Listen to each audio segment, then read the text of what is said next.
This podcast is not affiliated with any Grand Lodge, and the ridiculous antics and opinions of the hosts and guests are their own. Should be dismissed immediately.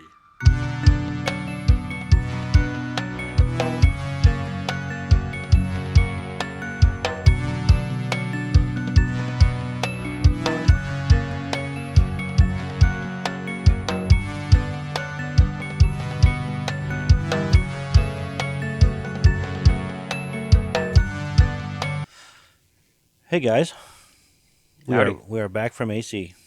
Mm-hmm. Although Well, some of us. watching this episode, they haven't seen AC yet. But if you were there, you saw us. We might have saw you, and we interviewed some of you, and it was an awesome time. Had a blast.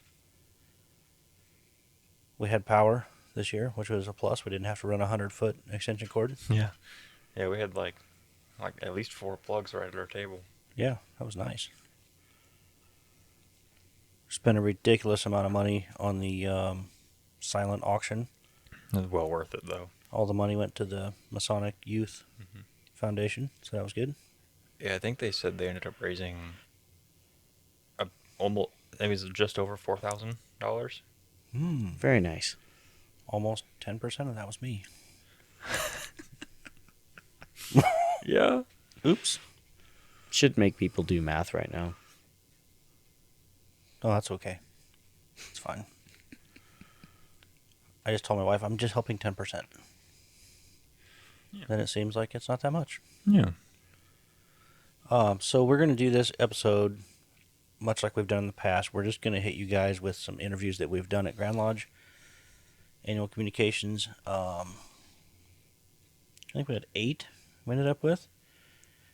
In the past, we've done just a real quick 5-minute interviews with some preset questions, random questions, but a bank of questions that we choose from. This year, we just sat down, whatever popped in our head, that's what we talked about. So we're going to hit you with those. We did find, I bought a set of Masonic encyclopedias recently. Probably spent too much on those too, but it is what it is. But being used as a bookmark was this thing here. I don't know if you can, it looks brighter on the screen than it does in real life. This is a annual communications from the 75th annual communication when it was still in Omaha from 1932, I think. And it's just like an agenda or a program, gives everybody credit down to who the chanters were, or the chorus, I'm sorry. All the returns, all the degrees or whatever, finished business, unfinished business, everything that happened. Lists all the guys in their lodge. So that's kind of neat. We'll put pictures of that up on our socials. Mm-hmm. Jason didn't get to go to annual communications this year. Unfortunately. Sad face. Yes. Resting sad face. Resting sad face. We'll go with that. We've added a couple flags in the studio. Mm-hmm. Our square compass and the Templar. Yeah. I'd say it's a big surprise, but I'm going to let the surprise out now. We have the biggest money that I spent this weekend is myself and one other past master were bidding each other up a little bit on a certain middle chamber prop that lays on the floor that is very soon, as soon as we have the right studio space, is going to be hung up on the wall behind us. Which I have verified with the Grand Lodge is okay to do. There's nothing esoteric on it. But it is the representation of 3 fights and 7 steps, which kind of means something for us, like the journey to her knowledge, right? And the name of the podcast. Oh yeah, it is that too, isn't it? Yeah. Shocker. I think we've gained some knowledge from doing the show. Yeah. Yeah. For sure. So we've talked to some amazing guys. Some of them we could have talked for hours, especially Armel. Man, we could have just went on and on. We'll probably play the commercials all at one time during this episode, just for the sake of speed. It's going to end up being a shorter one. What else? We're probably not going to do anything at the end of the show. we'll just let the last clip play, and then that'll kind of be it. And we'll throw our ending credits on. But that being said, we got to talk as much as possible right now. Yeah. Just got to talk. That's a little out of your comfort zone. Right. That's most. I think that's the most I've ever talked on a podcast. Right there. 14 words. Mm-hmm. If somebody checks me and that's actually 14 words, that'd be really cool. That'd be awesome.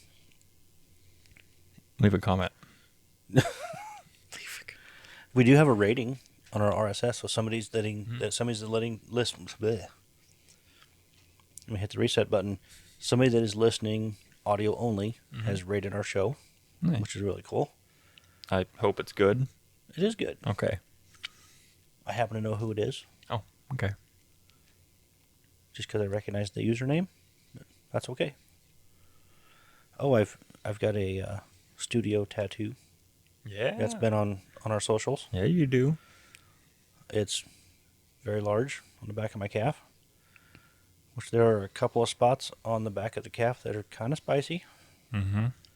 There very much is. And if my leg wasn't twitching enough from because there's a nerve that runs down your calf right in the middle, and there were sometimes you'd hit it and I could feel my legs kind of bouncing. But right about 3/4 of the way through the tattoo, his granddaughter comes in, sneaks into the shop, into the tattoo parlor, and she's like 5, and scares the living shit out of both of us. I thought, man, I'm going to have a tattoo line that just off in left field over here. But he lifted the needle and crisis was averted. It genuinely scared both of us. Scared a couple of old guys. Yeah. Man, it was good. And I made it to lodge in time to actually eat some dinner Yeah, you did. and sit in lodge. So that was fun. Mm-hmm. I think that's something we'll look at. Myself, we talked about getting a tattoo. Maybe not exactly the same, change it up some, but Yeah. For the podcast, that would be very cool. I did use... I don't know if I'll do the back of the leg thing because, I am kind of a sissy, but, maybe over here. Well, really the only part that was bad on mine was when it got up towards the back of the knee.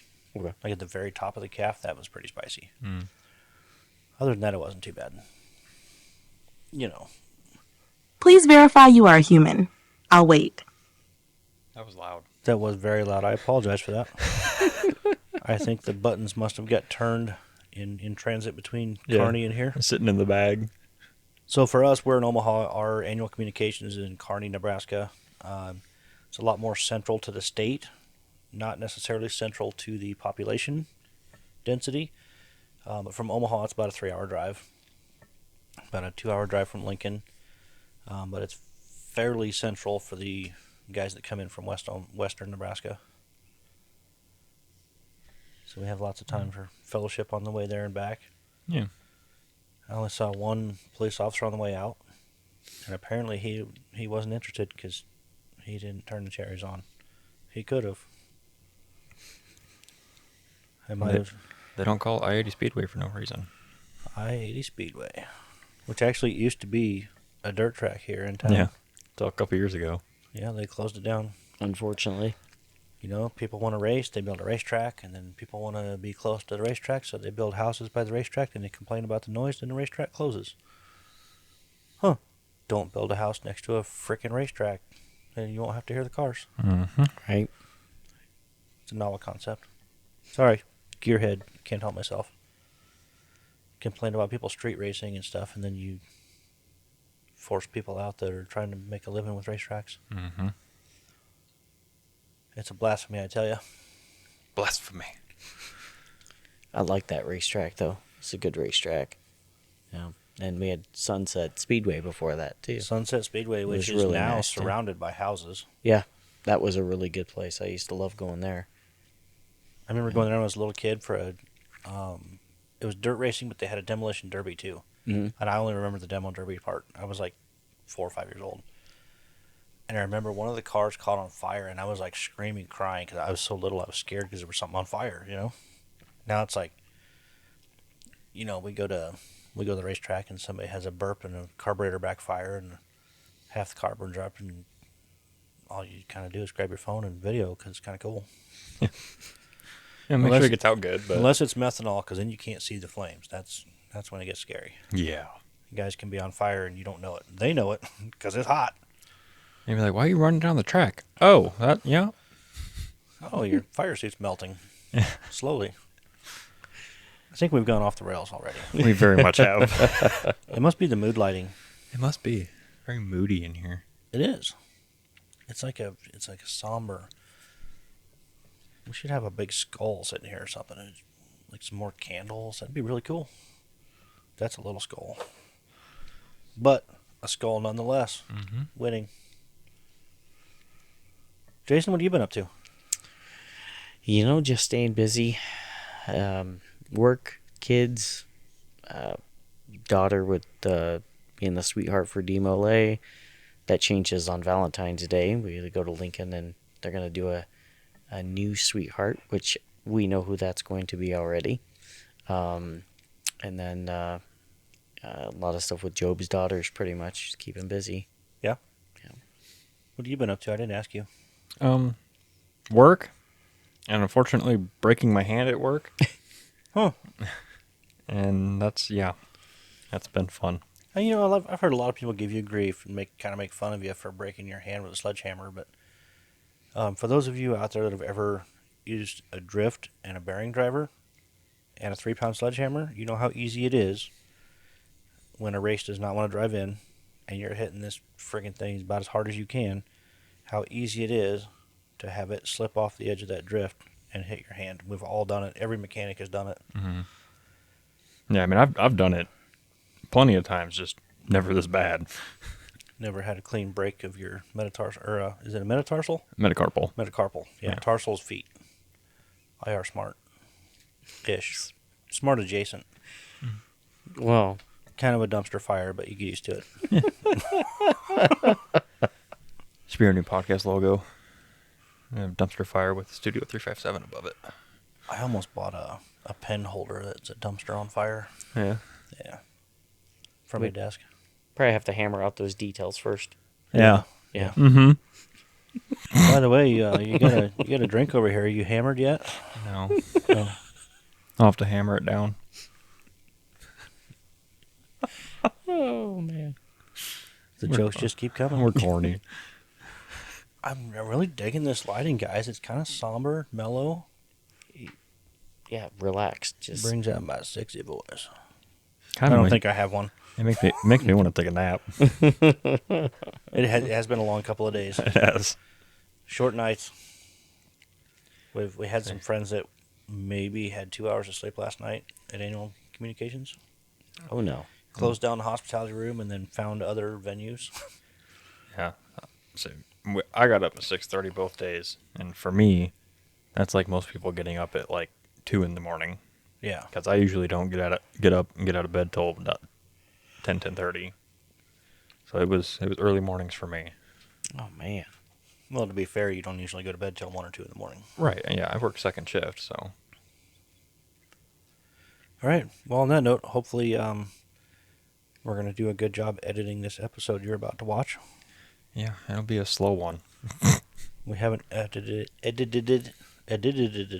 yet. Edited. I nailed that. Mm-hmm. If it sucks, it's Heath's fault. Yeah. And if Blame the it's- hammer. I was going to say one-handed. It kind of... Yeah, a little because it's difficult. horribly hard to click a mouse one hand. Oh, so you can't type.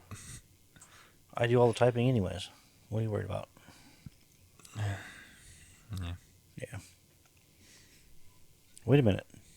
Did you just not argue with me? Yeah. We're on Somebody air. write that shit on the calendar. We're on air. Oh. That's fair. Now later. Let's get it on. Battle Royale. All right, guys. We're tired. Been a long couple of days. We're going to do some editing. Hope the episode mildly tolerable. I think it was interesting. Got a lot of different personalities. Hopefully the background noise isn't too bad. We're going to hit it with some noise canceling in the software and see if we can quiet that down a little bit. In the headphones, it sounded super loud. So we'll see. Let us know what you think. And if you'd like to be a guest, go to studio357masonicpodcast.com and go to, there's a tab. It says, it's under the contact portion of the website. It's be a guest. Mm-hmm. You can do that. It's a link to a Google form. We're just going to collect your name, phone number, and an email address. And I think there's a couple of questions like what topic do you want to talk about or something. I don't remember. Mm-hmm. Just a real quick, easy something. We'll get a hold of you soon. What else? There's also a feedback form on there. Yeah. Fill those out. Feedback is always cool.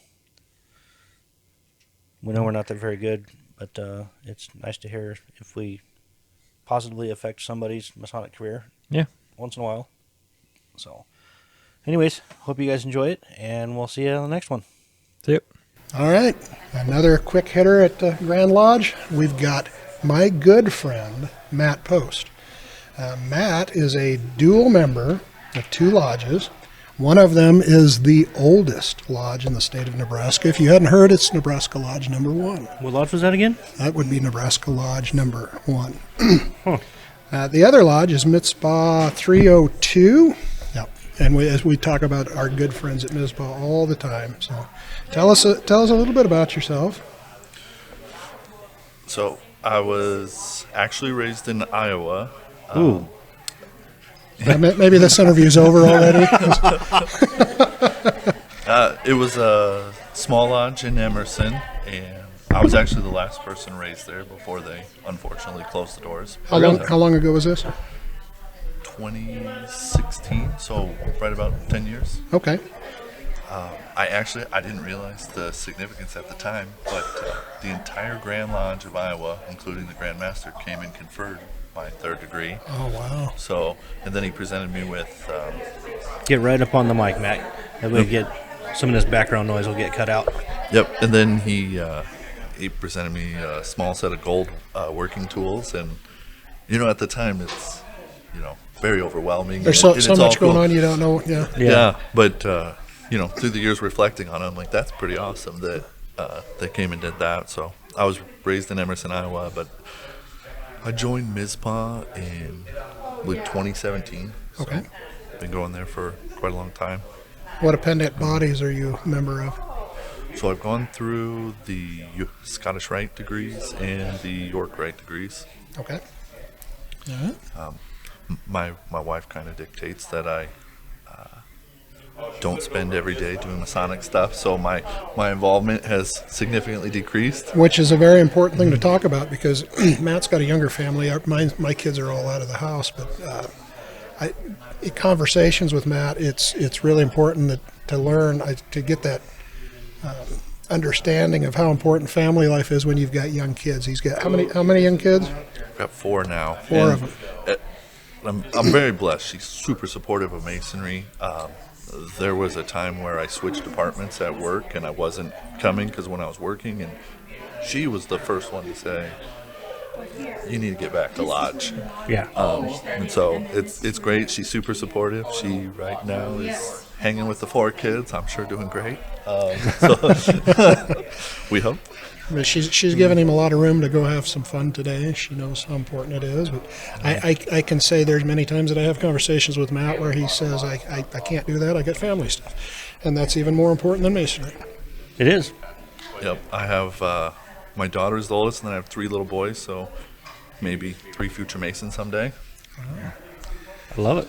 Matt is also the senior deacon this year. And that's been a change for me because last year I was senior deacon and I didn't realize how hard that would be to give up. So I watched Matt doing it. I'm like, that's my job. And That's it's not. probably the most fun office to hold. I'd been told that time and time again. That was the only office I've held up until now. And so I'm starting to see why people say that. When I was doing it, trying to learn everything, I couldn't understand how this could be the most fun, but I think it probably rings true. Yeah. And I think there's a lot of responsibility with that particular position, and so at first when it was mentioned, I was like, well, let me think about it, but I'm grateful that I was offered the opportunity, and Yeah, it is a great position. It is. Well, and this is your second time through. You were senior deacon at Mizpah too, so it's not like he had to learn everything from new. Well, and the greatest thing about senior deacon is you get to have all the fun and almost zero responsibility. There's some truth to that. There is some truth to that. I mean, there's a little, but, whatever. So what do you think of Grand Lodge this year? You having fun? Yeah, it's always good to see all the different people that you don't always see, and then sometimes when you're busy with life, you don't get the chance to catch up. But we're kind of all here, and then with the moments of downtime, get to sit and catch up with people. And so Yep. And what he skipped over is the hospitality room. Oh, the hospitality room. We might have spent some time last night together in the Yeah. hospitality room. Yeah. I do enjoy the hospitality room. And I can guarantee that tonight we will spend more time together in the hospitality room. I didn't get in last night until like 10:45, so we've some of the got boys, the younger boys went over there. I was like, the old man's going to stay in the hotel room. Yeah, I didn't stay out as late as I wanted to, but we'll see if we can't remedy that tonight. I have a couple more things to bring down there again tonight, so I didn't bring any Shankies, but past Grandmaster Alex Stratman said you can find it at Hy-Vee here in town. So I believe if it's still there, it was there last night because Mary pointed out to me that it was up there. So Okay. I think it was a request that it be there. All right. Well, thanks for stopping by, Matt. thanks for having me. I have a question for you real quick. Yeah. What piece of advice would you give a younger Mason? Because we have a lot of younger Masons that watch and listen to the show. So what's being a Mason about the same time as me, 10, 11 years, what piece of advice would you give? Or what would you change from what you did? Yeah. I think I like ritual. I wouldn't say I'm a great ritualist, but I love ritual. But I think more so, if I had to think of some advice, I would say learning the ritual, it's great, but really just taking the time to read it and think about the meanings behind it, the true brotherhood, the deeper lessons from the ritual. I would have spent more time when I was younger reading those and learning from those and the guidance that the ritual provides. That's good. It is good. All right. Well, thanks for sitting down with us. And don't forget to sign in on the iPad, and we'll get you in the studio for a full episode. Thank you. All right, on to the next. All right, we're back for another one. We got Tom Parker, who just sat down with us, just excited to tell us about what he does. Yes, sir. He got the honor this morning. I got to watch him speak at the welcoming for the annual communication. And it was a very good speech. Thank you very much, sir. He did, Thank you very he much. did very well. I was impressed. He actually handed out some awards too. He did, yes. Yeah, Yes, that was pretty absolutely. good. So tell us a little bit about yourself. Yeah, so my name's Tom Parker. I'm 20 years old. I'm the State Master Counselor of Nebraska DMLA. And, it's my third year here out at Grand Lodge, and I've been enjoying it. We just handed out our 2 awards, like you said. And it's really just a good time to be down here to meet more Masons and to build that brotherhood. What's the responsibility as state counselor? So State Master Counselor, most responsibilities include, planning out events, kind of managing the guys, getting parts ready for conclave, making sure everyone has their ritual down, that kind of thing. Just general management tasks, but also kind of getting the guys moving, trying to get them excited for things, just all that fun stuff. How long of a tour? How long is the time? So our term is a single year. 1 year. Okay. Yes, sir. And when is your term up? My term's up this, I want to say July, actually. Okay. So you're on the downhill slope. I'm on the back half. So is Nebraska the only place you go as far as Grand Lodge? Is that the only one you attend? Yeah, that's the only Grand Lodge I attend. So I might be attending some conclaves for other DMLA jurisdictions. Okay. And then I'll be attending DMLA International for my second time coming up this summer as well. Okay. Where's that held at this year? It's going to be in Chicago this year. Nice. Yeah, last year it was in Orlando. Okay. So when you're done with your tenure of DMLA, are you ready to step on and knock on the door, are you? I'm thinking I am, yeah, absolutely. I'm going to look into some lodges. I've been looking into some in Lincoln because that's where I'm from. Okay. And so I'm hoping that there will be some good options there, good people. And so, this is a great opportunity to meet people, to find lodges that would, work well for me. Great. Let's speak specifically to anyone out there that might either be themselves thinking about it, or maybe they have a young man in their life that might be thinking about DMLA. What would you say the reasons for pursuing that, and how would they go about it? Yeah, absolutely. So if you have, if you're interested in DMLA, or if you have someone who you think would be good for DMLA, first things first is just bring them to our fun events. We have fun events pretty much once a month, twice a month, where we just go out.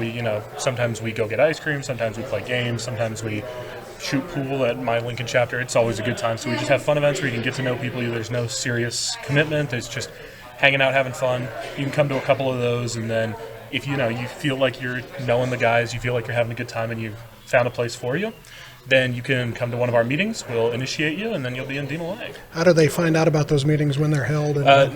So if you want, you can look on the Instagram pages. We have dates up on those, and we can even put out a post about it if you'd like. But for Lincoln Chapter DMLA, that's going to be Wednesdays of every week, except for the third Wednesday.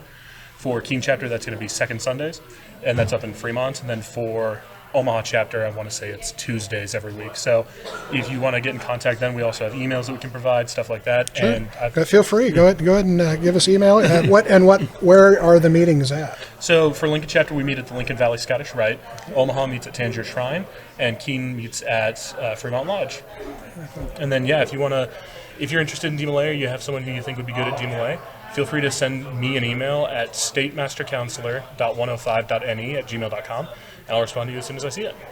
And you can also send one to the lodge or to the show, and we'll make sure to pass that along. Yeah, So. absolutely, perfect. So you were standing up on the podium this afternoon, and you had a guest with you. Who was that guest, and why is she there? Yeah, so that was our state sweetheart, Izzy Byer. And the state sweethearts are usually gals from the other organization, the other youth organizations, Jobs and Rainbow, who come over to DMLA to experience what it's like with the guys, to have a little bit of crossover, and so that the guys in DMLA learn how to treat a lady. And that's one of the most important parts. Yeah.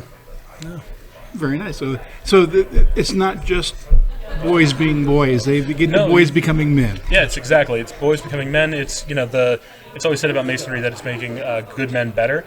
I like to say that DMLA is making good boys men. Very good.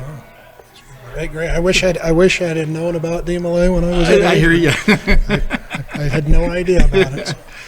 Well, thanks for stopping by. Yeah, Tom. absolutely. It's been wonderful. We appreciate your time. Thank you very much, gentlemen. Thank you. All right. No idea what I'm going to say, so who knows what's going to That's okay. We don't either. That's good because we're on. We're live. We're back for another heavy hitter, and I've got another one of my friends. I've got Michael Parkinson. So he's got a couple things going on this morning. He got to open Lodge as the master for Grand Lodge this year, and did a great job, I might add. Thank you. How was that? How was that experience? Terrifying. We've been fortunate with having both John as the sitting Grand Master and having his expertise to rely on, and at the same time, this guy's in our lodge. He's the sitting Grand Master. Don't screw it up. No, you did really good, and I was proud to watch you guys as a lodge do that. I made sure to get up early this morning and watch it because I wanted to support you guys, but you guys did amazing. I thought it was a great job. Thank you. It's not anything that any one brother does. We actually we didn't have enough from our own lodge to do the opening entirely, but we have a number of members that are concurrent with Capital Lodge that are also members of Mercer and vice versa. And so we extended the invite to include some of them, and we were able to have Celio Santos as the chaplain for us to open up. Had Eric Pensala. Yep, one of our co-hosts was Junior Warden. Yep. He does a phenomenal job every year, and just listening to the work that he's done in the past, we've had him as do the stairway lecture for the second section of the Fellow Craft, and he always does a phenomenal job with that. And then just not wanting to screw up enough that it would be memorable. And I think I got, if that was the threshold I wanted to meet, I think I got there. Not much past it, but There's always two ways to be really memorable, and one of them's not normally a good way. So. No, you guys did great. The other reason I wanted to bring you over here is because you are wearing a vest and you are representing Keepers of the Word chapter of Widow's Sons, which I recently have become a journeyman in. yes. So tell us a little bit about the Widow's Sons. I want to get later as one of the guests. I want to get some people from Widow's Sons and kind of get. I think they're underrepresented in the Masonic world. But I agree. Give us a little bit of a background on what the Widow's Sons are and what it's all about. The Widow's Sons is a Masonic writing association. We draw our membership from Master Masons throughout Nebraska or other areas, and we all have a love of motorcycles and enjoy riding together. The Widow's Sons are not currently an independent body. However, we try to do things that engender support and understanding from the Masonic community. Our primary focus is to help raise monies that would benefit those Masonic charities, benefiting widows and orphans. Our particular chapter was chartered in early 2020, and since that time we've raised in excess of $10,000 and have donated multiple times over multiple years to Tangier Shrine Transportation Fund, the Nebraska Masonic Home, the Masonic Eastern Star Home for Children in Fremont, Omaha Home for Boys, as well as I think we've even donated once or twice, at least once, to the Prince Hall Grand Lodge to help them with an effort that they were doing. We currently have a membership of about between 35 and 40 members here in the Omaha chapter. We have a second chapter that has also opened up. I don't have the full membership list for them. There's probably 6 or 8 members there. There's the first chapter that was in Nebraska, Memento Mori. They're in out of Lincoln, and I just got done talking with Chris Spradlin, who's currently the president of the third chapter that was chartered out in western Nebraska in North Platte, Western Travelers, and they all do a phenomenal job. Later this year, in September, we have a multi-state regional rally that we're going to be hosting in Fremont. That would be, we're expecting to have, I've been told, 400 to 500 people in attendance. It's going to be a big deal. We're getting a lot of buzz about that. One of the current president of the Keepers of the Word chapter, KOTW, has traveled extensively in the Masonic world and visited different Widow's Sons rallies in a number of states, and he had said that aside from him getting married at this year's rally, there's a number of brothers that their own state rally is going to be the same weekend, but they're going to come out here from Virginia to come see this one. So we're kind of on the hook to make it look good. And again, the idea is to help raise monies where we can. I know that in past years, when we've done just a state rally versus a regional rally, that we've donated money to, there was a women and children's shelter in Hastings that we donated to. We've made several trips down to the Nebraska Masonic Home to donate there. Tried to do what little we could to help Steve with his need for a chiller for the Nebraska Masonic Home last year. And the thing I'm going to say about Widow's Sons that I really, really love, the perception of the burly biker guy that's unfriendly is 100% not true. If you have any time in the riding community at all, most motorcycle riders are some of the greatest people that you know, the nicest guys. Any Masonic value that I've found, brotherhood, friendship, philanthropy, charity, love, all of that is amplified in that group. You see, it's one of the few groups that I go into where guys are hugging each other when they come in the room. And so for those of you that enjoy riding a motorcycle, but you kind of have some idea about the way the culture is, you're not going to find any better Masonic community than with the Widow's Sons. We've had a lot of success. We started out with, I want to say, 8 or 10 charter members in 2020, and it has just continued to snowball since then.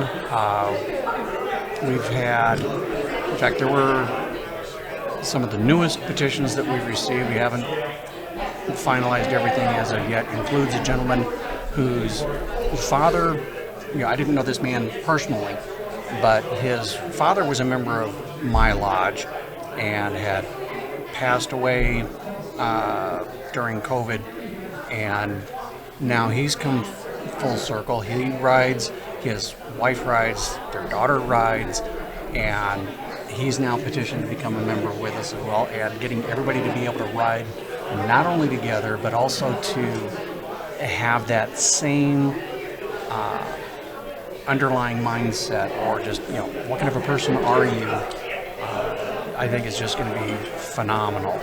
And so we're just looking forward to being able to help further that and maintain those grounded connections where it's okay, why are we out here doing this? We're not out here to be big bad Barney biker or anything like that. We're out here first and foremost as brothers, meet on the level, part on the square, and how do we emulate and personify those Masonic tenets that we all say that we underscore and that we profess to believe.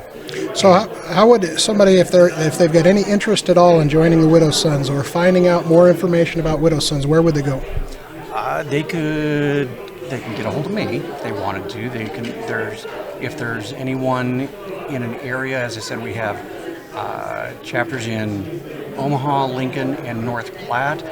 We do draw from the Masonic community in and around those areas. If you know a guy who knows a guy that happens to know one of us, by all means, get together with us. We're more than happy to have somebody come along as a guest on a ride. We'd love to see, what do you have? What do you ride? And that's the other thing. It is not exclusively Harley Davidson. It is not the traditional, you've got to have this big loud thing. Even within the Shriners in their Motor B unit, they have some people that ride BMW tour bikes. Other people have, I know one guy that has a Can-Am. Another one has, I don't recall what the other, one's a trike, the other's two wheels in front.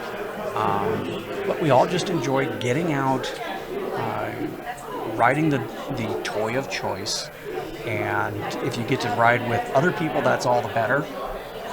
But the one thing that we try to underscore through all of it is, why are we doing that? What do we intend to do? How are we conveying not just the Widow's Sons, but the Masonic fraternity as a whole? Because if we're wearing the square and compass, first and foremost, whatever we do is going to reflect on anybody else that sees that. And so we just try to make sure that we do well by that.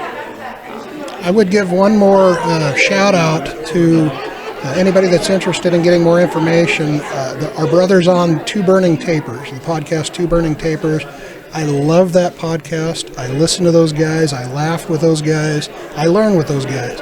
So if you want to get a feel of what it would be like to be a widow's son, that's a great opportunity. They're also a group, if you're outside of Nebraska, if you're interested in widow's sons.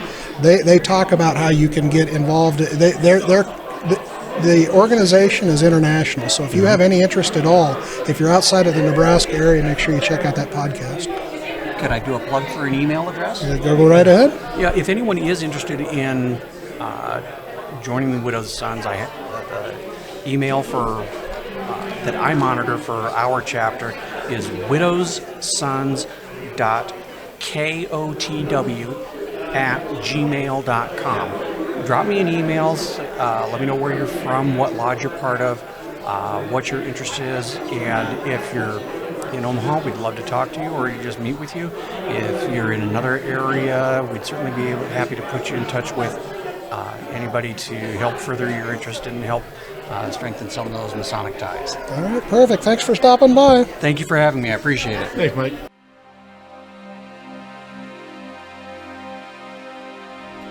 Demonstrate that love never ends through the commitment to support past and present service members, the communities that surround them, and the loved ones of those whom we will never forget. Visit deganpage.org for more information.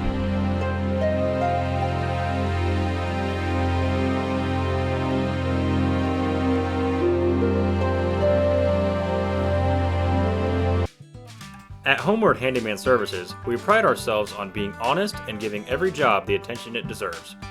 Owned and operated by a master mason with 2 decades of expertise in home repair. We are bonded and insured, and we carry the highest standards when it comes to taking care of your home. Whether you need a faucet changed or a light remodel, we can take care of your home improvement needs. Call Michael at 402-915-0824 today for a free estimate.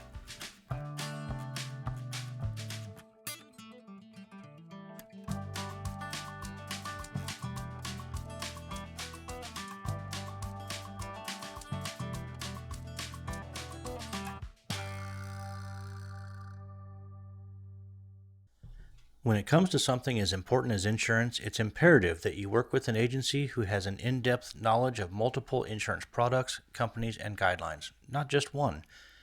We are completely independent agents, and we work for your best interests. We are Mason-friendly. We have locations in Fremont and Elkhorn.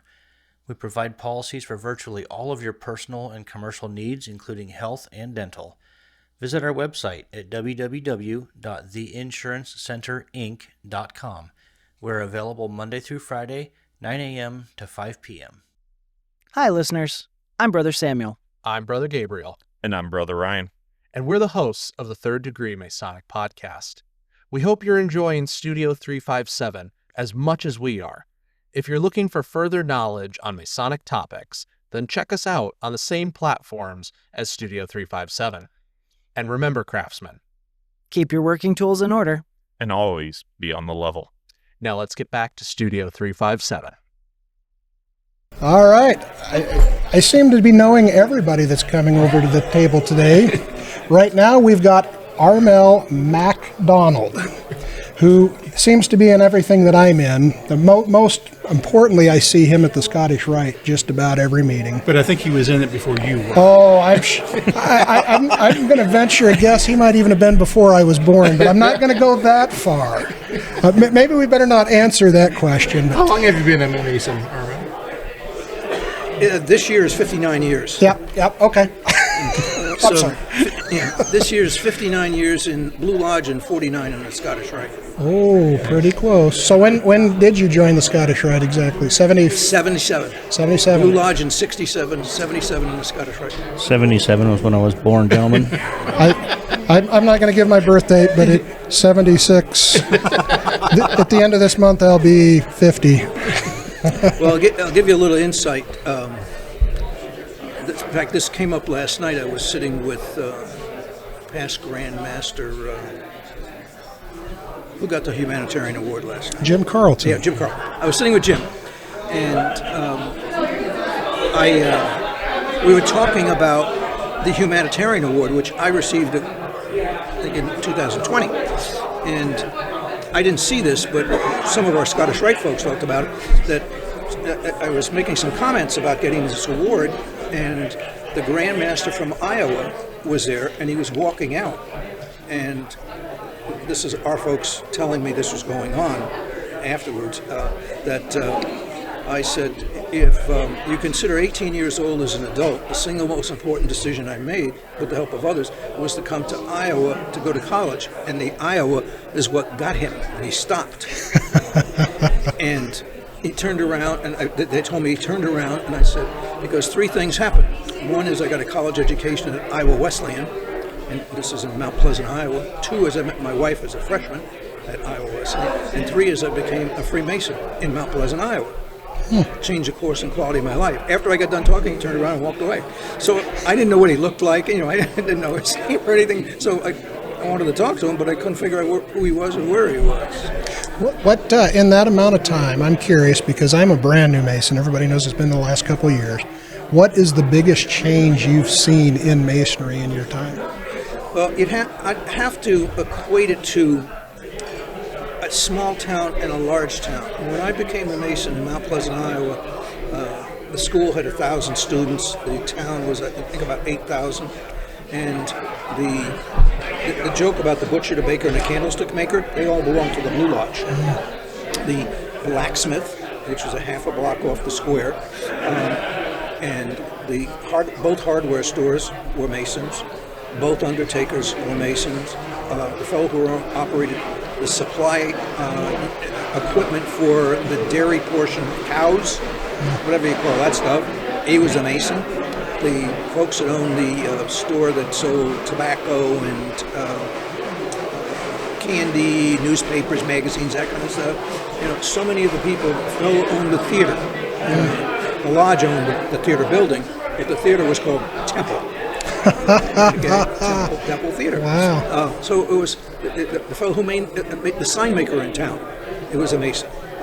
So it was a different world.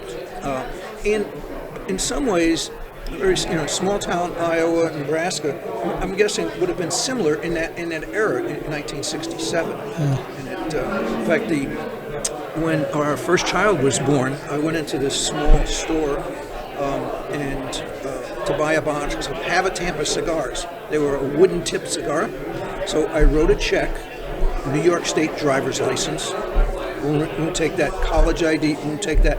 The lady behind the counter, who I didn't know, saw my dues card and pulled it out of my wallet and said, "I'll take that." Wow. Now, I don't remember their names, but her husband is somebody who was in the lodge, and you just turned, and it had cars that parked this way and that way, and they had traffic like that, and the lodge was right there. Oh, wow. It was the Temple Theater marquee, and on the 3rd floor was the lodge, which now they sold the building and they've converted it. And the reason it was 3rd floor is that the movie theater had a main floor and then a small balcony. But they sold the building and then built about a block away. This was in the middle of the block and it was further down. And so you're saying, if I understand right, you're saying that everybody was involved in it at the time, and now you just don't see. You don't see that, yeah. Especially in Omaha, you don't.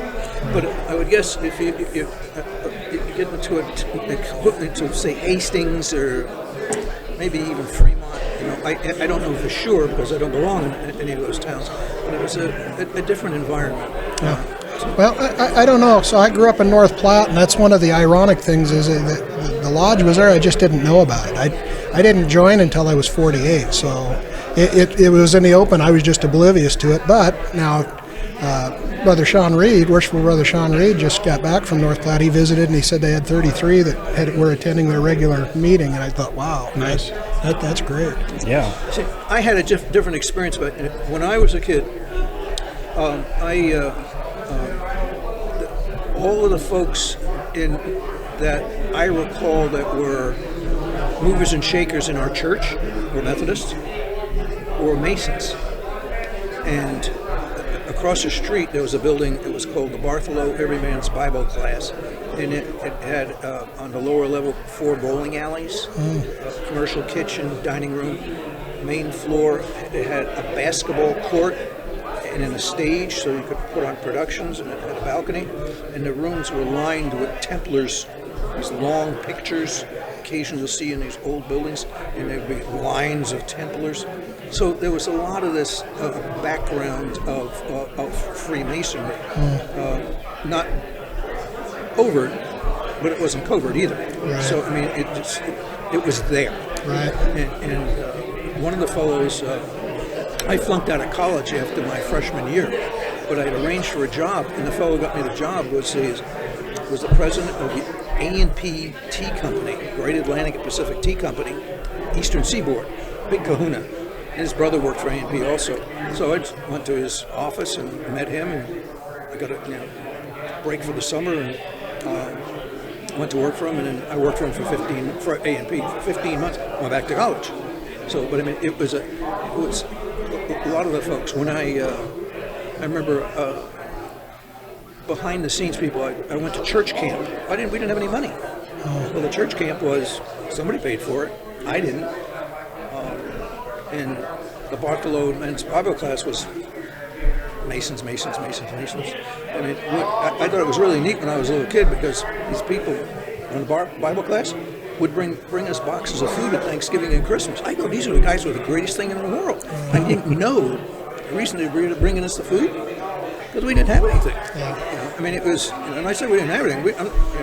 We really didn't have anything. Right. My grandparents raised me, but a different environment. Then I had a fellow who was a land broker or building broker, not quite a real estate. He had a real estate license, but he did other things. And he said, when you get of age, I want you to join my lodge, and I'll pay for it. And now you say, well, in where we are, we go, well, it doesn't cost that much to go. Later, someone told me it cost in the 60s. It cost between $100 and $300 to join a lodge. With inflation, that's quite a bit of money. Mm-hmm. So, and then I wanted to be a Mason. So when I was in college and petitioned the local lodge in Mount Pleasant. Very cool. Very cool. So it's different. So what else do you want to ask me? I'd love to. You've been in Masonry for so long. Who has been your biggest influencer or mentor? Or That's a lot of my involvement has been in the Scottish Rite, but there are some folks that stand out. There was a fellow named Larry Zwart, Z-W-A-R-T, and he was a mountain of a man physically, a huge guy, and he worked for the railroad, the Railroad Administration. Oh, okay. A government agency. Sure, and he would go to North Platte. He as I got older, he was a big influence. But there's a fellow, Bernie Hauber, who some of you may know now. Bernie, who I was sitting with at the first session this morning. Bernie has been an influence. I've had some folks like that, but there was a fellow named Kurt Edict, who you would. I know Kurt. Okay. And Kurt is still alive, but Kurt is exactly my age. I just turned 80 last weekend, and he's my age. And happy belated birthday.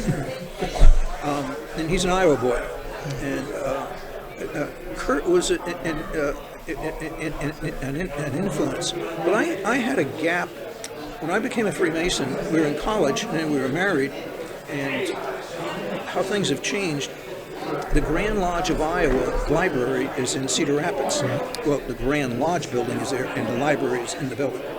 And I wanted to know about Freemasonry, so I sent a card to the fellow who ran the library. Got his name from someone. I sent him a card or a note and said, hey, I'm interested in some things. So he sent me back a packet. And these things you can keep, and these things you have to send back. And so then I read those, and I sent him, and then he'd send me a few other things. And it was, today you just, on a computer, and you found the information. But it wasn't that way. Wow. So you had different people have different influences, but and it changes over time. You have this person and that person, and so you have different types of things.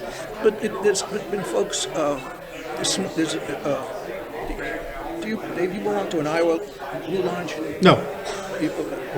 But in Iowa, there's a lodge called Farmers Lodge, and it's in a town called Kinross. Kinross is, you're gone. I mean, you don't even know you went through Kinross. They dropped the speed limit, and but that's it. But there's a fellow who belongs to that lodge. His name's Dave Jackson. He's secretary, and but he's not even from Iowa. He's from Indiana or Kansas or something like that. And I've gotten to know him over the years. So there's been, sometimes in life what happens is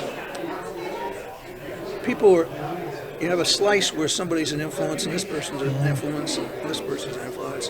When I first got out of college, I went to work for General Foods, and I had a boss who told me, take the good things from people and throw away the bad. So you have these people who have helped you this way, and so there's lots of people. Now, but I also think that when you ask it that way, I flip it over and I say I try to help people. We have new people, and Waterloo Lodge is one of them that I've taken a couple of folks to. This is where you should go, because I try to help young people go to a lodge that they'll be successful in. Yeah, we talk about that quite a bit on the show, how there's a different flavor at each one of these lodges, and you got to find the right one, and you're really going to appreciate if you do. That's great. Yeah. I did a presentation at lunch today for the Masons who have been around a long time, and I did it on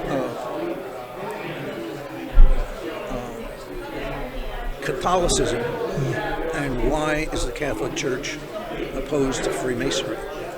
It should. Let me rephrase that. The question that I pose that people pose to me is Masonry a religion? And the second part is why is the Catholic Church, Catholicism, opposed to us? And I did a presentation, and my goal in doing some of this is education. I've done 3 or 4 pieces on installations about the issue of religion. We're not a religion. I've got a shorter. This was much longer. At an installation where I think I've done 3 of those. I've done some of these other presentations. Oh, very good. What else do you want to ask me? How late can you be to your meeting? If I go to the meeting or not, it's when Bernie can clue me in. They don't want me asking questions. I'm serious. I look at some of the things and I go, no. Except the financial guy did a pretty good job of explaining what was going on. No, we appreciate you stopping by. We just wanted to get a little bit of your background, and we do appreciate you answering our questions. No other questions. Holy schmoly. You got to be the first. Thanks, Armel. And our next guest is Cousin Micah. Good to be back, cuz. Good friend of the podcast. Been on a couple times. Well, one of them didn't. One and a half times. One and a half. One of them didn't record audio, so we scrapped it. Or it recorded and you still scrapped it. That's probably what happened. Definitely. So, Micah, you had a particularly unique start to the annual communications. Describe that a little bit. Well, wasn't that unique? There was 4 of them. Semi-unique. Unique adjacent. Unique to the rest of the world. So the National Sojourners represent brethren who are military and a few honorary members like myself.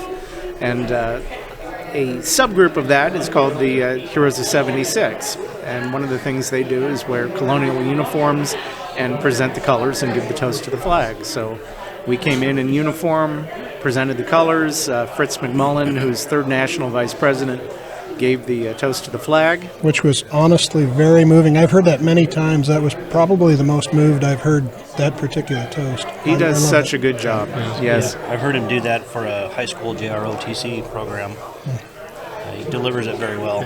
And the Sojourners do programs that support Americanism, very proudly pro-veterans, pro-United States military. They present ROTC scholarships, support the, of course now I'm going to blank on the name, there's a foundation out of Valley Forge that provides scholarships for students when they write an essay. There's a lot of great programs through Sojourners. Mm-hmm. What's the requirements or criteria to be a Sojourner? If you were current or former military and were discharged honorably and have your DD-214 form, or you're current serving, you are eligible. Okay. And a Mason. And a Freemason, yes. No. I didn't serve, so I'm out. My wife says no. It's a one-time fee, no annual dues, life member. Leave the petition. We'll take care of it for him. All we do is meet once a month, have a great dinner. I am proficient. The meal that I went to, if dinner. they still do that, is at Cassio's, right? Yes. Yes. Yeah. There is room for the Evans boys. I'm trying to lose weight, not find it. They have salad. It's another fun brotherhood event. Michael, what's your role with the Scottish Rite? So I do the fundraising for the Scottish Rite. I'm fortunate enough to be able to reach out to the brethren to raise money to support our scholarships and our Right Care Speech and Language clinics. He's also a public face. Every time I call in there, he's the one that answers the phone. So. Don't say that. I mean, that's going to scare guys away to say that's the public face of the Scottish Rite. I was going to say, every time I call, they must be screening it because nobody answers. Well, that's because you call either at 2 in the morning or during lunch. Well, they see the word Evans and it pops up on the caller ID and they go, oh no. Not this guy again. You can hear the whole office groan home. That does happen, but not for you. Sounds like a different podcast. Maybe. I do not remember the times we've had Micah on before. Have we talked about his love of maps? A little bit. Okay. Okay, well, get ready. This could take another hour or two. I love history. You guys know that I am avid amateur historian. About 25 years ago, I found a map of Boston. I'm still living in Boston at an antique store. Paid way too much for it. And the madness was born. You take your first hit of the drug and you're addicted immediately. So this is right as eBay came out. You could get all sorts of great things. Because some antique store in Cincinnati could care less about a map of Boston, so they get $20 for it. They're happy. And you can pick up all sorts of awesome things for not a lot of money back then. So 1 becomes 2, becomes 4, 8. And where are we at now? Probably somewhere around 500. Okay. Now trolling high-end map auctions, underground dealers with secret map shows. Well, that's all part of the Masonic mystery, right? We got this underground thing going on, so you've got all kinds of connections now. We can't talk. Okay. Do you have the map to Oak Island? Yes. No, but I have a territorial map in Nebraska that's even better. Oh, wow. 1854, actually the oldest map that has the word Nebraska on it is about 1846. 8 years before the Kansas-Nebraska Act created the territories. Very cool. Yeah, that is cool. Oh, wow. I'm going to have to hit you on the side to see that. It is kind of cool. Yeah, I'll have to check that out. I think we do still have to get you in our lodge to do a map presentation. Yes, we talked about that. I'd love to do that. We'll have to talk to our worshipful master. Yeah. Do you have any connection know with him? Pare it down from a 2-hour presentation to maybe 30 minutes. I might know a guy. You know a guy that knows a guy? Those Evanses are just a rash on masonry. Everywhere you go. Yeah. Not the good kind of rash, though. Can be a good rash.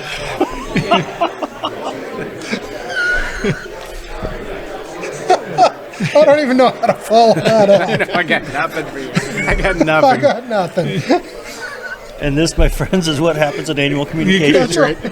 We haven't even been drinking yet. Right. No, we haven't. And it's only, 1:30? Yeah, that is a problem. Where's the Shanky's Irish Whip here? Anything under the table? There was some at the hospitality room last night. I don't know if there will be any I noticed left. you said was. I'm going to go check. I'll be right back. All right, Micah. Well, thanks for sitting down with us. Anytime. And hopefully we can record a full episode with you at some point and get the whole thing. I'd love to. Well, hopefully this is recording right now properly. Oh, we forgot to turn it on again. Chances are 50-50. Right. Either Joe hit it or they didn't get it. Thank you. Thanks, Micah. Hey, we're back. Oh, and we're back. This time with Brother Ted Poole. Yeah. Worshipful Brother Worshipful. Ted Poole. Indeed. Yes. That's different. How's that feel? Because I'm the only one at the table that doesn't know what that feels like. you don't think it's going to make a difference until you sit in the East, and then all of a sudden everybody's looking at you. It's a whole different perspective on the lodge. It's almost like you're like, oh, I feel so powerful now. Ready to snap the fingers. It's been a good experience. I mean, getting that, getting that whole new perspective of kind of how the lodge runs and being, in part of that too.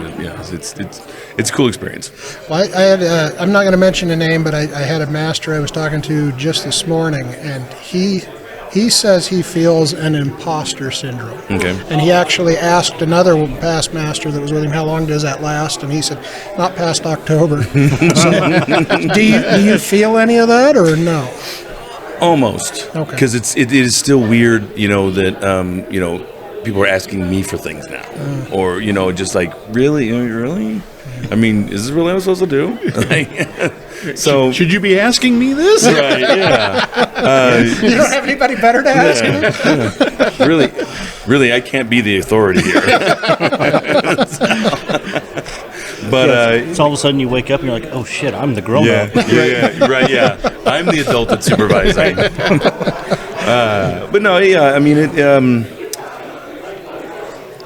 it's such a weird, it's just such a different perspective than you get anywhere else within the lodge, and just I'm just enjoying it. I'm happy for the year. Can't wait. Yeah. The best part is at least one person gets to observe the master's will and pleasure. Right. He has to record it too. Right.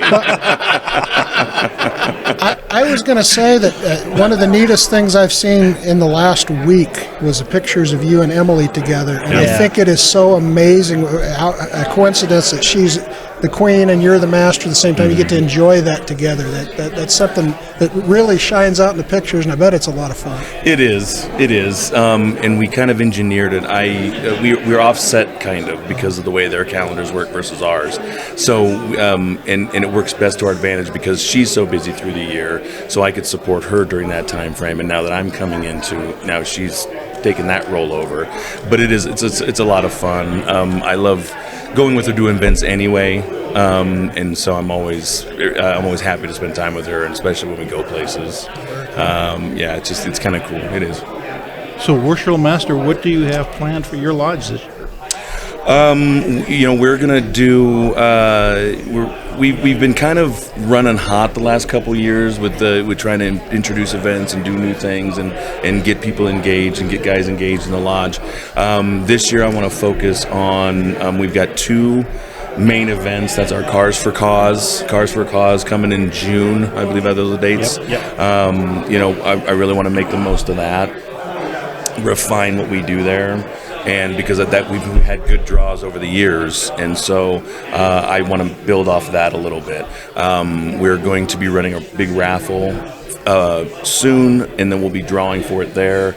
I'll give you a little bit of a preview of it. It's the ultimate camp starter raffle. So we've got tent and camp chairs and a couple fishing pole bundles and camp stoves and kitchens and all that kind of stuff. So, plus we're going to be doing a gift card for Omaha Steak, so you can buy some meat for it. So basically, all you need to do is grab a bundle of wood and your park sticker, and you're ready to go camping. Very nice. So that's something we do drawings and raffles, but we've not done something like this. So it's nice to expand and go in a different way. So, and other than that, I really want to focus on fellowship and getting our guys, more in line and more excited about getting together and doing stuff together. Looking from the outside in, fellowship is not something you guys have a problem with. No. And I have some flyers here. We got poker nights coming up. We're going to have lodge poker nights. When's that? We're going to have 4 this year. The first one's in March. My senior warden, Brother Stryker, Sean Stryker, he has got some custom 288 poker chips. Oh, wow. That'll be the prize, but that'll also be your buy-in for the next game. So we're going to try to do a few poker games, some charity poker games just for fellowship. Nice. I have one last question for you, Ted. Does Omaha 288 have any regular-sized men? Because you guys are all freaking huge. Yeah. That, Is there like a you have to be 6'3" to be in this lodge? They got one of those tapes by the door when they walk it's in like at past the the door. fair. It's like at or the at the fair. 7-Eleven, they used to have them where they could judge your height as you're coming in. You must be this tall. we have a big George Washington cutout, and he says you have to be at least.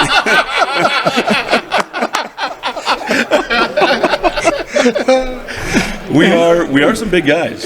Yeah, we got a few slim dudes, but we're working on them.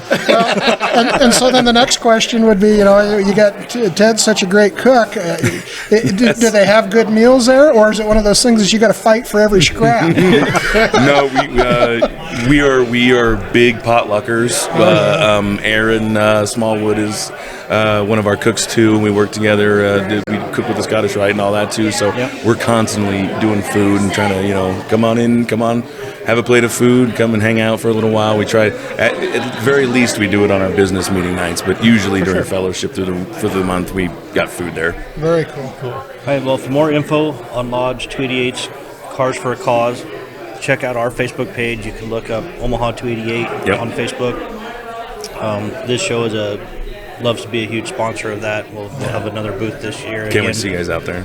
And it's just a lot of fun. We get a lot of cool cars come out. A lot of cool cars. Good turnout every year. So I have it on good authority because my tattoo artist is in the Hooligans Car Club. That a lot of their guys are coming. Good. We're adding 3 new categories this year. One of them is going to be Rat Rod. Oh, hell yeah. cool. So we've had some interest. We had some guys show up before, so we're adding a Rat Rod category this year too. Can you do one for 2001 magnetic red C5 Corvette with an automatic? Can that be a category? We might be. It might be a pretty small category, but we might be able to get it in there. If I can And what are you going to do if you lose?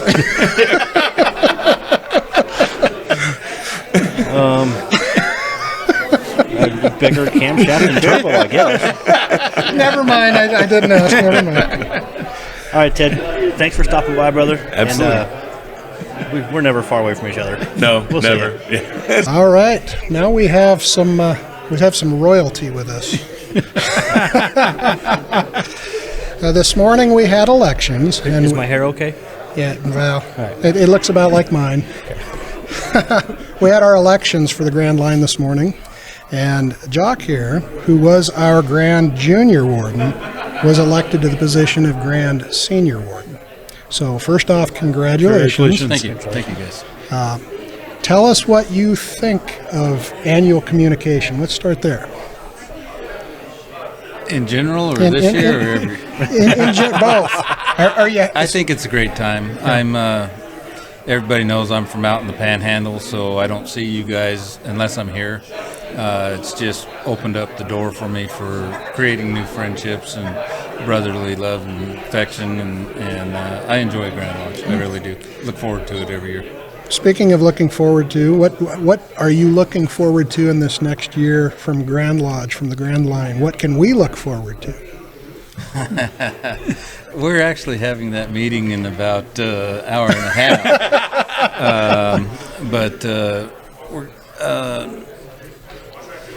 Mike Jones is such a phenomenal leader, guys, and I am so blessed to be able to work with him.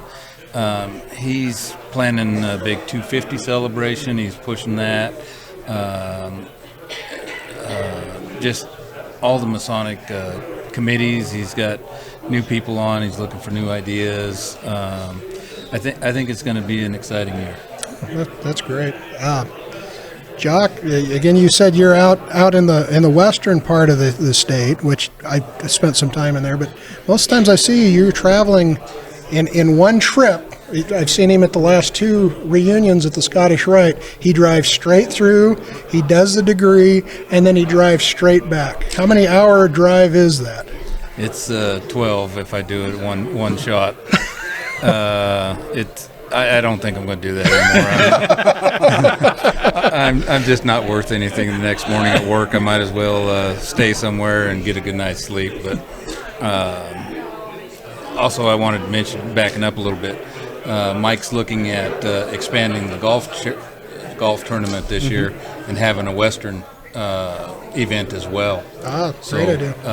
They'll have I don't even know what they call it, Masonic golf tournament here where they normally have it, and then they're going to try to find a location in North Platte, or there's some golf course there. They grow grass out there anywhere? Oh, yeah. Okay. Yeah, a little bit. But there's like a world-class golf course north of North Platte. Is it Callaway? Is that where No. that is? No, this is more towards Stapleton and Thetford. Okay. They say that people in Japan will schedule times on this course, and it's cheaper for them to fly over here and golf this course than it is to get a hole in Japan. I've heard of it, but I know it's not the one in Stapleton. My uncle helped create the one that they had in Stapleton. They turned a cow pasture into a golf course, and they called it Augusta Winds. All of ours are cow pastures out west. But in the western part of the state, Scotts Bluff area, I would spend a lot of time out there. They've got a lot of nice golf courses out there. So. They do.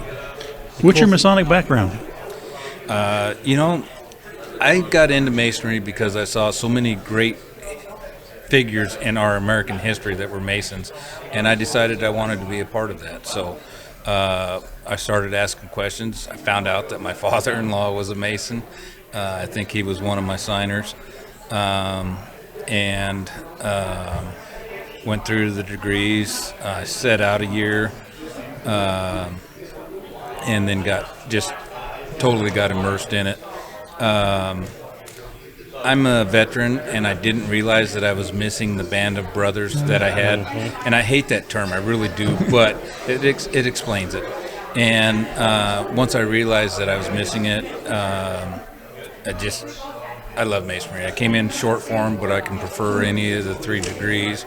I give 2 of the lectures. I give the second lecture in the first and the third degree. I do all the questions and answers at every degree.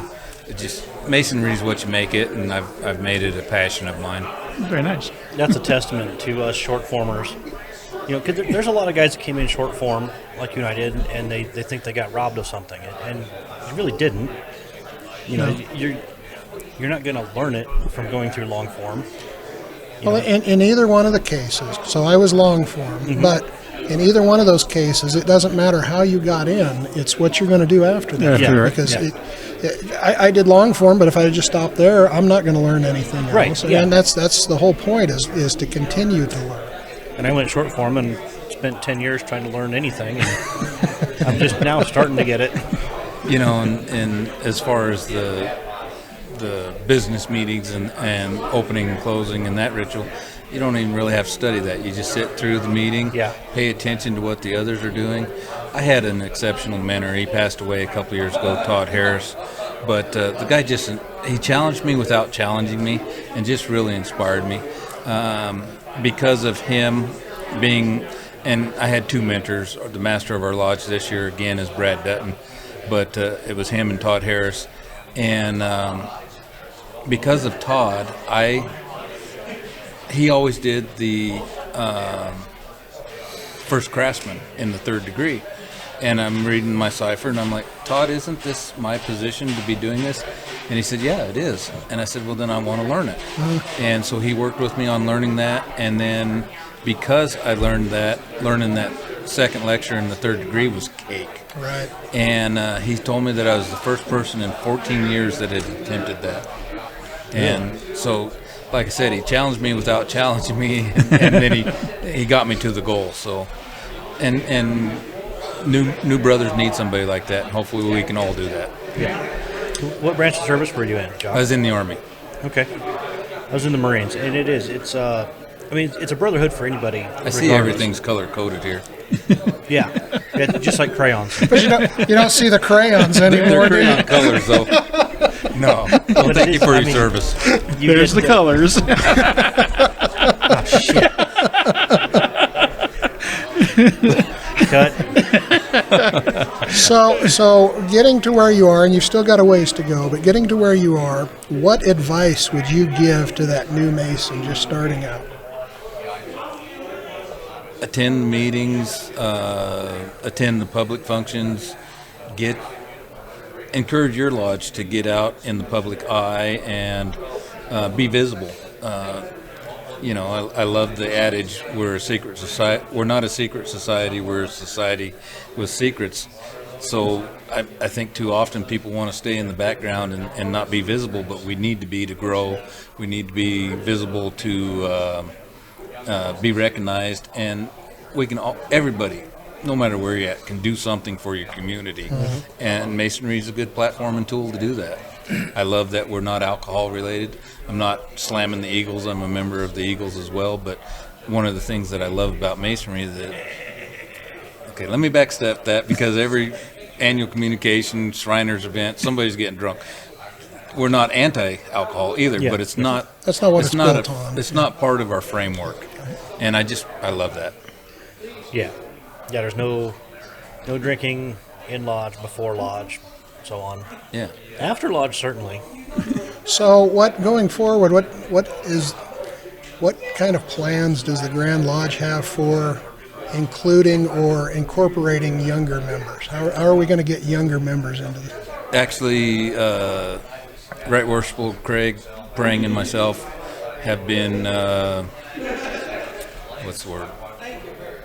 tasked with forming a committee and involving from the DeMolay, Rainbow Girls, what's the other? Job's Daughters, involving all the youth organizations, clear up to the octogenarians, and in our committee, we're going to try to figure out how we can all communicate, and I think that's what we need. I know in Alliance we've lost our Eastern Star, we've lost our Job's Daughters, and I don't think our DeMolay is active, and it's saddening. I don't know how to fix that. I was at the Rocky Mountain Masonic Conference this summer. We're all discussing the same problems and the same issues. Somebody, sometime, is going to hit upon the right key. Yeah. But we're not there yet, and I hope to get there someday. Well, if you called Right Worshipful Craig Prang, last year his lodge, some of the members called him Almost Worshipful. So don't be offended this year if I refer to you as Almost Worshipful. All righty. I appreciate the warning. That's funny. Do you have any aspirations of making it all the way to the east on the Grand level? I think if you serve in Grand Lodge, you probably do. I serve at the will and pleasure of the craft, so if they're willing to make it so, then I will do my due diligence to do it right. See where it goes. Right. I'll let the craft vote like they have the last 2 years, and I want to thank everybody for their vote of confidence. I do humbly serve with pride, I guess, that I was noticed. Well, I think everybody likes to feel noticed, right? And hopefully I'll be conscious enough to notice other deserving people that can step forward as well. And I will call you out, but nobody else. I noticed when the vote was done, you bowed and showed that appreciation, and I did see that. I took that in, and I appreciate that as one of the crafts. I felt kind of goofy after I did it, and then Dan Willendorf did the same thing, so I didn't feel so bad then. I thought that was very fitting, so I wouldn't feel self-conscious about that at all. So. Like I said, it's humbling. It really is. My worry going into it is I'm a nobody from the Panhandle.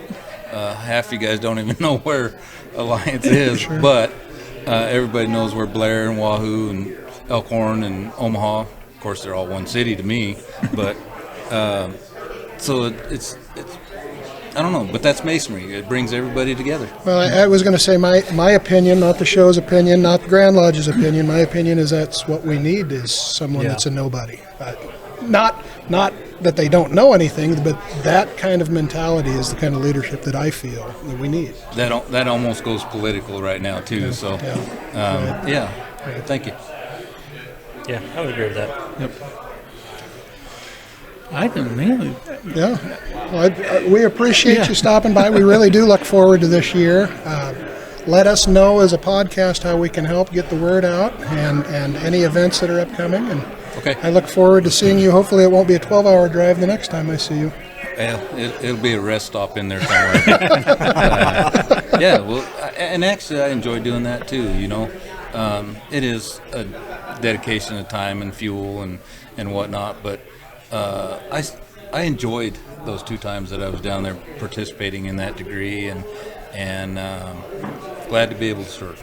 I did. If you guys didn't hear, I gave him hell after the degree because he was wearing cowboy boots. I still am. Well, he wears cowboy boots, and the degree, he was senior deacon maybe.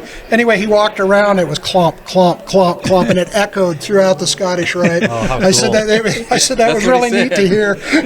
He said you got to do that every degree. Yep. All right. Well, thanks again for stopping by. Thanks for having me, guys. Thank you. Good talk to you.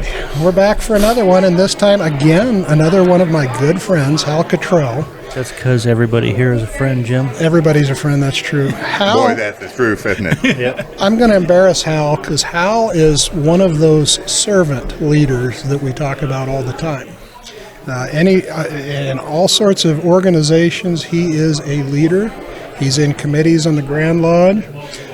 More specifically, the place I deal with him the most is at the Scottish Rite and as a Knight of St. Andrew. And just recently, Hal was awarded the Samuel Dennison Award. Just the opposite. Dennis Samuelson, I'm sorry, I did get that backwards, for his service to the Scottish Rite and more specifically to the Knights of St. Andrew. Yep. And so that is an honor for a newer knight that puts in a lot of hours, and he does as the secretary of the KSA, amongst other things. But welcome. Thank you, Jim. Glad to get to talk to you a little bit. Tell us a little bit about your Masonic Hang on a background. second. I believe, Hal, you were also Noble of the Quarter? No. Or the I month? was He was the line officer of the month at the Scottish line Rite. officer of the month. Yeah. That's correct. I forgot that honor, too. Yeah. Oh, you call that an honor, huh? Well, it's good to be here, guys. I appreciate you asking me to sit in and Absolutely. talk a little bit. I grew up in West Virginia. Thanks to Uncle Sam, I'm out here in Nebraska.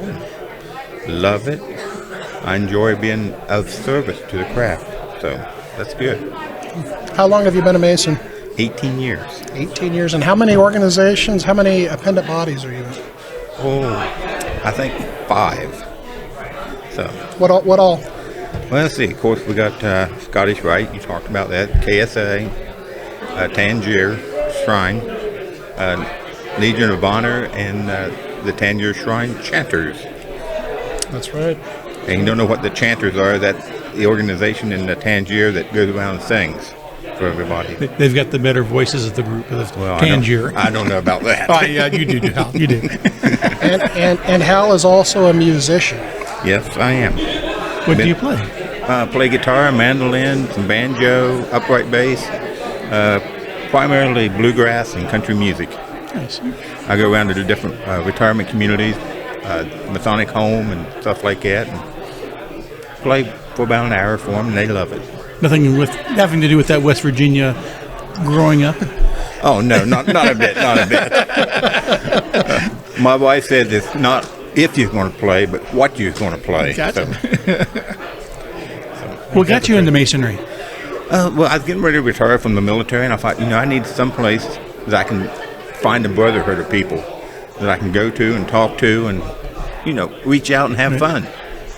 And that's what got me into Masonry. And ever since, I've been having fun. Very cool. Is there a stranger amongst us? Is there anybody you don't know in this organization? Not yet. Strangers are people I haven't met yet. Great. Because I like to meet people and get to know them. Like I did with you, Jim. We have a lot of fun. We do. We'll do things at the Scottish Rite and just chat for hours about it. And one of the beautiful things about Scottish Rite, my wife's here. She won't come over and get on camera on recording, but our wives join us at the Scottish Rite for the dinners, and we all 4 of us have it's pretty interesting conversations sometimes. Yes, it is. And some pretty heavy drinks at times. Well, a lot of times. So how were you in the Air Force? I was. I spent almost 25 years. I worked on the aircraft out at Offutt. Then they found out I like to do budgeting, so they put me in the office. You know why they call it off it, don't you? Once you get on it, you never get off it. Yep.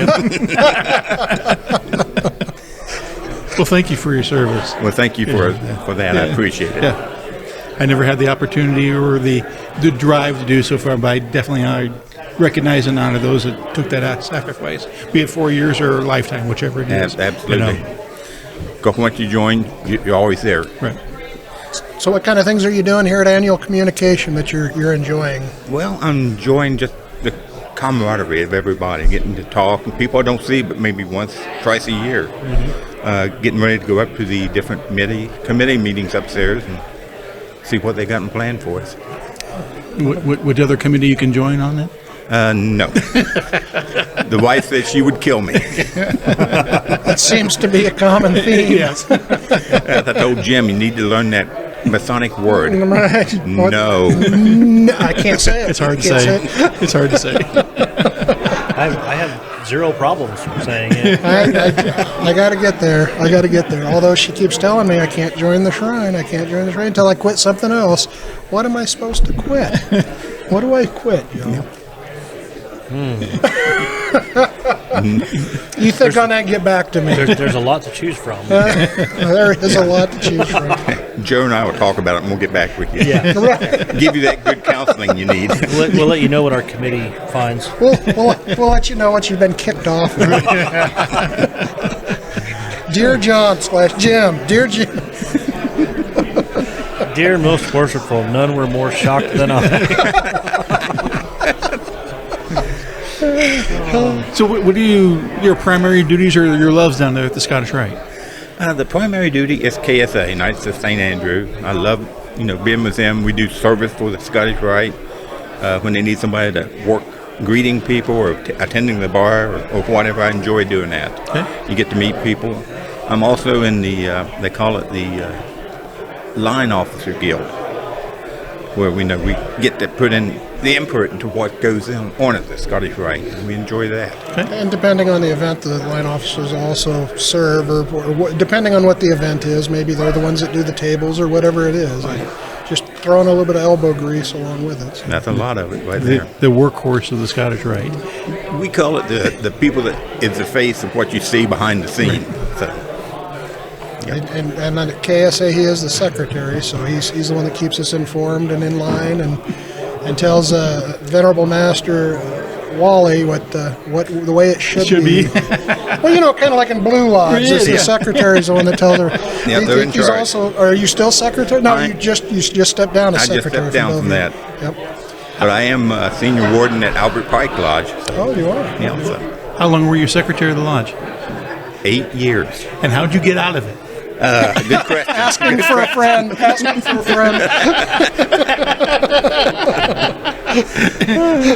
That role can be a lifetime sentence sometimes if you're not careful. Yeah. Just ask Jay Speck. Yes. Jay's been in there, almost 40 years? I think so, yeah. Long time. Oh, I'd love Brother Speck. Oh, yes. Hopefully he'll get it right one of these years, but... That's what it is, just trying to get it perfect, right? Well, we do thank you, Hal, for stopping by, giving us a little background. Appreciate it. It's always a good time. I always enjoy being around you and your wife. It's such a pleasure to be around you, and thank you for that. Thank you, Jim, for inviting me over. I appreciate it. All right, thanks. Thanks, Hal.